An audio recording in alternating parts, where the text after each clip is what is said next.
sejam bem-vindos ao canal. Professora Amanda Rebelo aqui, e o tema dessa videoaula é sais. Então nós vamos continuar aí a série das funções inorgânicas, agora a gente vai falar de sais. O que são sais? Sais são compostos que em solução aquosa, ou seja, em água, liberam íons diferentes de H+, e OH-, ok? Então a gente já viu ácidos. Ácidos a gente sabe que são compostos que sofrem ionização, ok? Em água, liberando H+.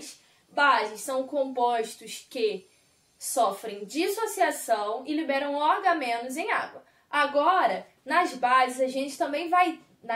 nos sais, perdão, a gente também vai ter dissociação, como ocorre nas bases. Porém, os íons que são liberados são diferentes de H+ e OH-. Entre aspas, né? A gente até pode ter a liberação de H+ e OH-, porém eles não vão ser os únicos. Tem que ter pelo menos a liberação de um íon diferente aí de H+ e OH-. Ok? Então, na hora da dissociação, tem que ter cátions ou ânions diferentes aí dos cátions e dos ânions que são liberados aí nos ácidos e nas bases. Eu coloquei exemplo. NaCl. Né? Então, a gente tem o cloreto de sódio sólido. Quando a gente coloca ele em água, tá? A gente, então, tem Na+, mais Cl-. Então, sofre dissociação. Aqueles íons que já estavam ali são separados. A gente tem o Ca3PO4, sólido também, formando 3 íons cálcio 2+, e 2 íons aí PO4, 3-.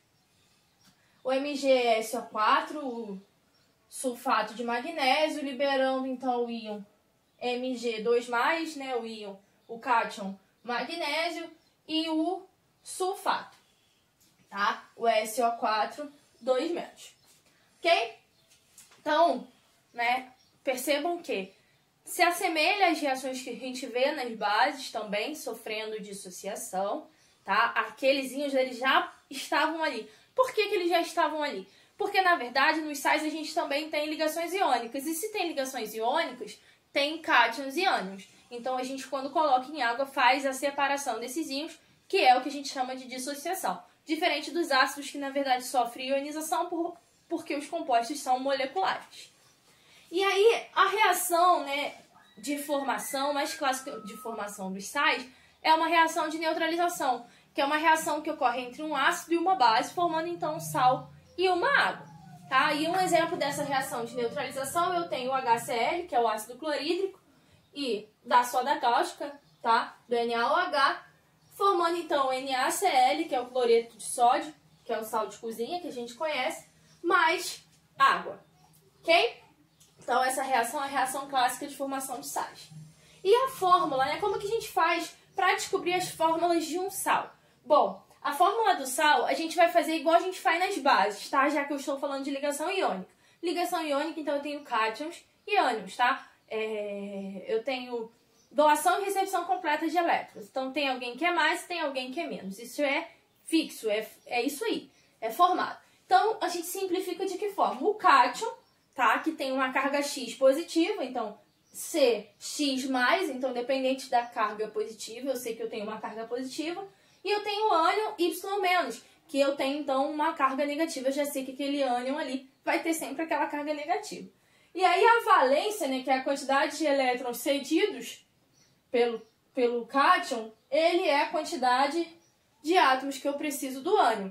E a valência do ânion, que é a quantidade de elétrons recebidas pelo aquele ânion, né, vai ser a quantidade de átomos daquele metal ali que eu precisaria. Ok? Então, vamos fazer um exemplo aqui. Eu tenho... vou usar o NaCl mesmo, que é um exemplo clássico. Tá? Eu tenho Na mais Cl menos. Então, seria NaCl. Então, a gente faz assim para a gente descobrir qual é a fórmula, então, dos sais. Ok? Lembrando que, como eu sei qual é a carga do cátion, qual é a carga do ânion? Bom, aí a gente vai precisar lembrar das nossas aulas de tabela periódica, onde a gente vê que a família, né, ou grupos, que são as colunas, elas indicam quantos elétrons aquele elemento tem na última camada. E aí, se ele é um metal, ele tem tendência em doar elétrons. Então, ele vai doar 1, 2 ou 3 elétrons, né?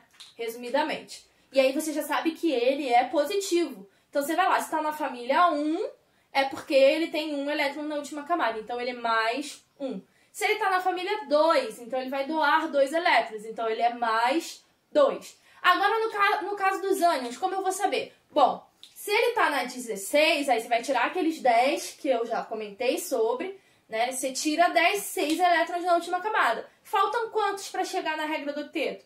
Faltam 2. Portanto, ele é 2 menos. Ah, se ele estiver na 17, então significa que 17 menos 10, 7 elétrons na última camada. E aí falta quanto para chegar a 8? Falta 1. Portanto, ele é só menos, que é o caso do cloro.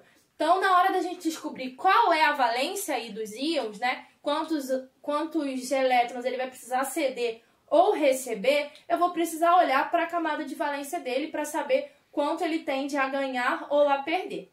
Ok? Como a gente faz também na ligação iônica. A gente faz a mesma coisa na ligação iônica. Porque aqui, na verdade, não deixa de ser um composto iônico.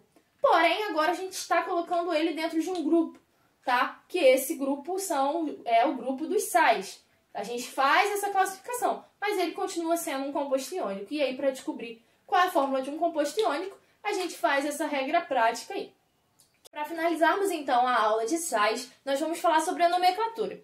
Ok? Então, eu coloquei aqui qual é a regra geral para a nomenclatura dos sais e coloquei algumas reações de neutralização, que a gente já viu, que é a reação clássica para a formação dos sais, com alguns nomes, né, dos ácidos e das bases, para a gente entender melhor como que é a formação do nome, então, dos sais. Lembrando que a gente tem tabelas de cátions e ânions, então quando a gente sabe o nome do ânion, também facilita na hora da gente descobrir o nome do sal, mas existem outras maneiras da gente chegar na nomenclatura.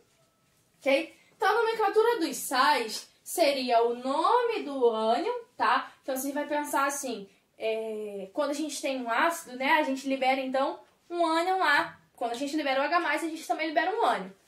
E quando a gente tem uma base, por exemplo, a gente tem metais, né, e a gente libera o OH-. Então, os metais formam, então, os cátions. Então, seria nome do ânion mais D mais o nome do cátion.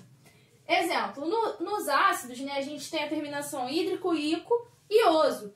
Então, quando a gente tem um ácido com a terminação hídrico, no sal, ele tem a terminação eto. Quando a gente tem a terminação ico nos ácidos, nos sais a gente tem a terminação ato. Quando a gente tem a terminação oso nos ácidos, a gente tem no sal a terminação ito. Para simplificar, quando o ácido, né, o ânion liberado pelo ácido, ele não tem oxigênio, ou seja, ele é hídrico, sempre vai ser eto. Então, quando você vê que o ânion não tem oxigênio, eto, você já sabe que é eto. Quando ele tiver oxigênio, aí você vai precisar fazer aquele NOx, né, ou saber a tabela de ânion já, ou a gente analisar qual seria o nome quando a gente tem ácido. Ok? Aí a gente vê se ele é ato ou ito. Observação, na hora da gente dar a nomenclatura dos sais, né, quando a gente tem metais que tem NOx variável, ou seja, metais de transição, a gente precisa indicar qual é, né, o metal que eu estou falando ali, qual é o NOx dele em números romanos, como a gente também faz nas bases, tá? Então, por exemplo, sulfeto de ferro, né? Aí você teria que colocar aí qual seria o ferro, por exemplo, né? Você teria que colocar o NOx aí. Exemplo, a gente tem aqui 3 reações de neutralização. A primeira, eu tenho o ácido clorídrico, coloquei em vermelho, né? O que seria a etapa-chave aí para chegar no nome do sal. E o hidróxido de sódio, né? Então, o sódio aí, o D-sódio seria também etapa-chave aí para o nome do nosso sal. A gente já sabe que forma água, então não preciso falar, né? E o NaCl, então, se ele é hídrico, significa que ele é eto, né? Cloro, que seria o ânion, né? Nome do ânion. Então, eto. Beleza? Então, daqui, a gente vem pra cá, tá? Na hora de formar o nome do ânion. Então, seria cloreto. Não tem oxigênio, então, eto no final. Então, cloreto. Como eu tenho o metal sódio, que foi o que eu coloquei aqui, então é cloreto de sódio. Agora eu tenho terminação osso, terminação ico. Coloquei aqui o HNO2, o ácido nitroso. Coloquei em vermelho aí a etapa aí, o nome aí, chave para a formação do sal. E o hidróxido de potássio. O KNO2, né? Então, como ele é oso, ele vai ser ito. Então, vai ser nitrito de... O potássio a gente já sabe, então, potássio. Ok? Agora o ácido sulfúrico, H2SO4. Terminação ico, então vai ser ato. Então, a gente já sabe, é SO4, né? A gente já sabe que S tem S, então é sul. Então é sulfato. Sulfato de hidróxido de cálcio, então sulfato de cálcio. Beleza? Então, ou a gente olha para a tabela de cátions e ânions, né? Ou a gente olha para a nomenclatura dos ácidos. Por que que a gente não está olhando para a nomenclatura das bases? Porque, na verdade, quando a gente fala base, né, a gente sempre fala hidróxido de alguma coisa, que é o nome do metal. E o cátion é o metal. Então, na verdade, ali a gente tem o nome do metal, tá? Espero que vocês tenham gostado. Qualquer dúvida é só deixar no comentário. Não esquece de curtir o vídeo, compartilhar, se inscreve no canal e siga, então, as nossas próximas videoaulas.